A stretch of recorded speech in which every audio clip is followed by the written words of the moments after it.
has a stake in dividing the Arab world. Israel has a stake in dividing the Arab world. The United States has a stake in dividing the Arab world. So you have regional, Turkey as well. You have regional powers that may benefit from the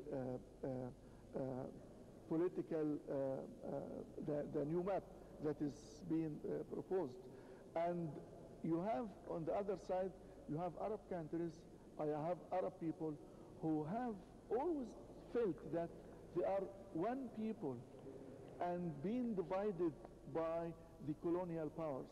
Now, it's not the old division. We are in the danger of having a new division as well. So Muslims will be divided into sects, Sunnis and Shiite.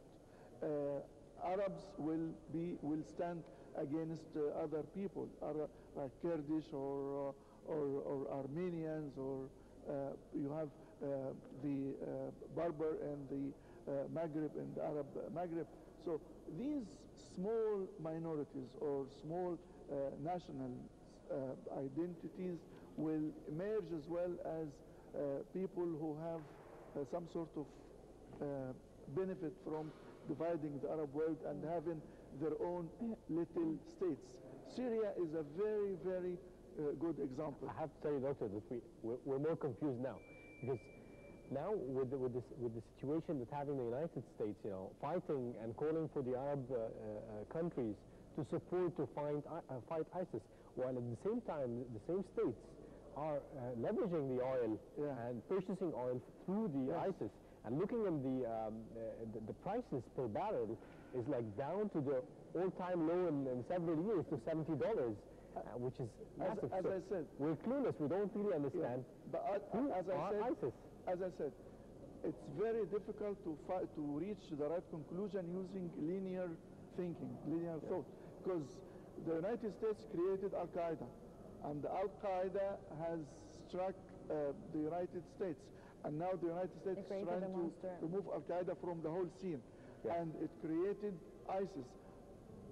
It created ISIS for one very important reason: to create a common threat for all Arab countries, but to bring all these countries under its own direction.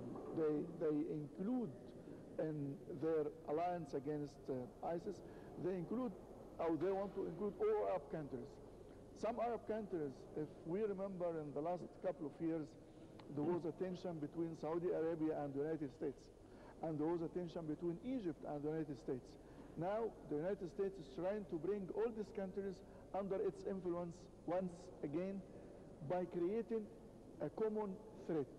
So ISIS is serving as a catalyst to give the United States good reason to ask these countries to come with it in order to fight common threat. And Dr. Rahim, now moving on to Egypt and the war against terrorism, is there a presence of this movement in Egypt and in Sinai in particular, do you think? They made it official. Ansar Beit al-Maqdis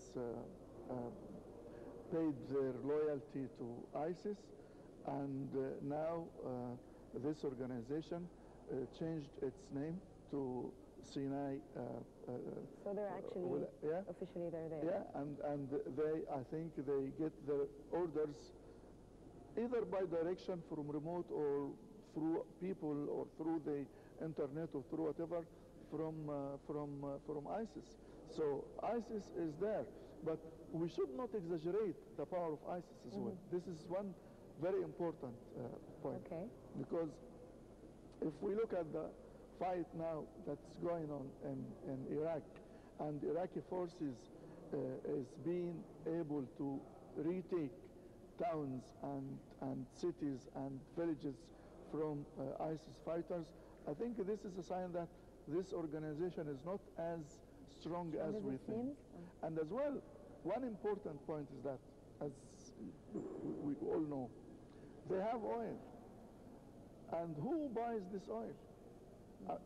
whoever buys this oil is supporting ISIS. That's for And sure. the United States, if it is serious about taking measures against those people, and they have states as well, like Part of Turkey. it would be economic sanctions. Yes, they can impose sanctions, and they can trace the money in its movement and cut off this money from Exactly, because ISIS. they're not in the middle of nowhere. They're in the middle of states that has existed You have, for years.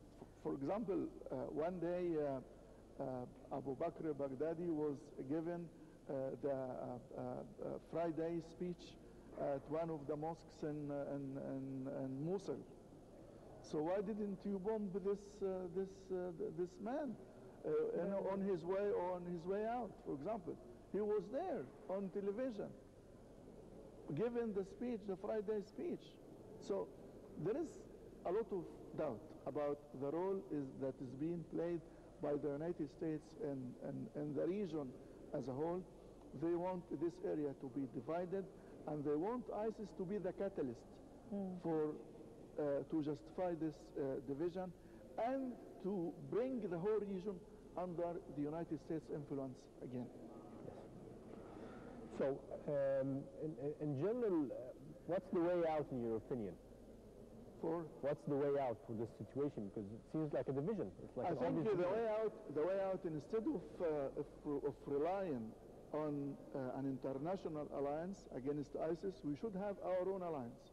Arab countries should come together, and this is talking that has been going for a long time.